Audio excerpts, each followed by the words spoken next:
All right, everyone, get ready to explore. Because today we're taking a deep dive into Salvador, Brazil. And to guide us on this adventure, we've got a list of 5 must-go places. 5 places might not sound like a lot, but these aren't just any spots. They're like portals to different dimensions of Salvador. I like that. Different dimensions. So are we talking like time travel, alternate realities?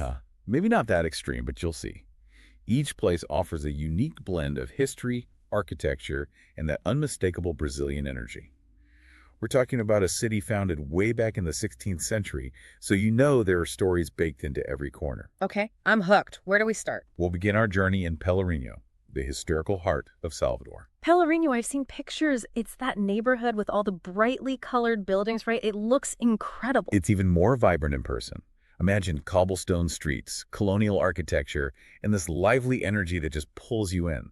Music spills out from every doorway. People are chatting, laughing, selling goods. It's a feast for the senses. Wow, so it's like stepping back in time, but also very much alive and thriving. Exactly. See, Pelourinho isn't just a preserved relic. It's a living, breathing testament to Salvador's past and present. Think back to the 17th and 18th centuries. This was a major port city, a hub of trade, and sadly, a center of the slave trade. Right, which is a really dark chapter in the city's history and something important to remember when you're exploring a place as old as this. Absolutely. And, the colors of the buildings, they weren't always just for show. Back in the day, the colors actually signified the social standing of the people who lived there. It's fascinating how those details tell a story. That's wild. So much history just in the colors. Okay, after soaking up all that history and culture, I think I need a change of pace, maybe a different view. You read my mind. Our next stop takes us to a unique perspective, the Elevador Lacerda. A famous elevator. Now I gotta ask, what's so special about an elevator? Well, it's not just any elevator. Imagine this. You're surrounded by this ornate iron structure, a relic from the late 1800s. You step inside, and as you start to ascend, the entire city unfolds beneath you. Oh, wow, that sounds beautiful. The terracotta rooftops of the lower town, the bustling harbor, it all comes into view as you glide upwards. And then in the distance, you see the vast expanse of the Bay of All Saints. Bay of All Saints, that name rings a bell. It's not just a pretty sight, is it? You're right, there's a reason it's called All Saints. This bay was the entry point for the Portuguese when they first arrived, marking the birth of a new nation. It's seen centuries of cultural exchange, trade, and history. And Elevador Lacerda, connecting the upper and lower town, becomes this symbol of bridging the past and the present.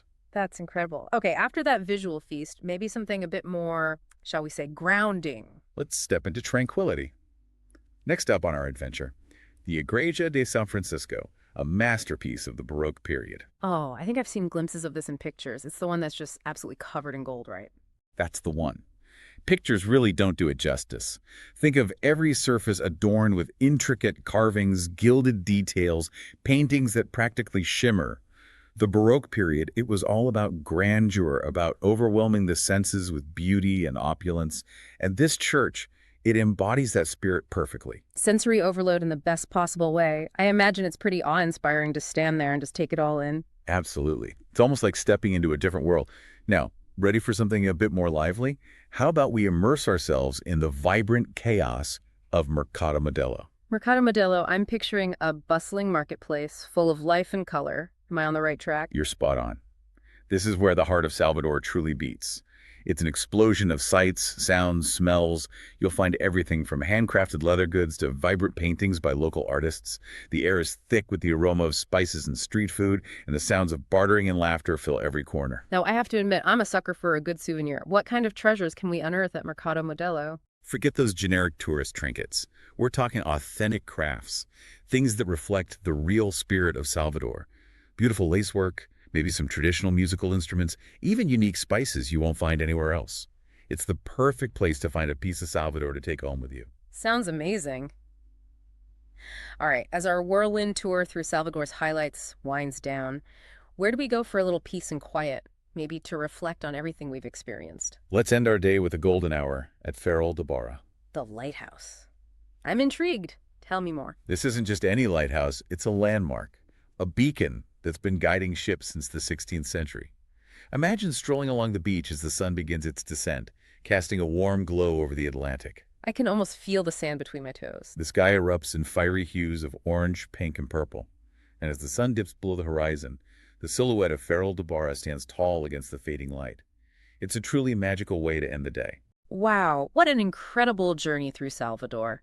From the colorful streets of Pelourinho to the breathtaking views from Elevador Lacerda, the spiritual haven of Igreja de São Francisco, the lively Mercado Modelo, and the peaceful tranquility of Farol da Barra, we've truly experienced it all. And to think, these 5 places, they're just a starting point. Each one has its own stories, its own secrets waiting to be uncovered.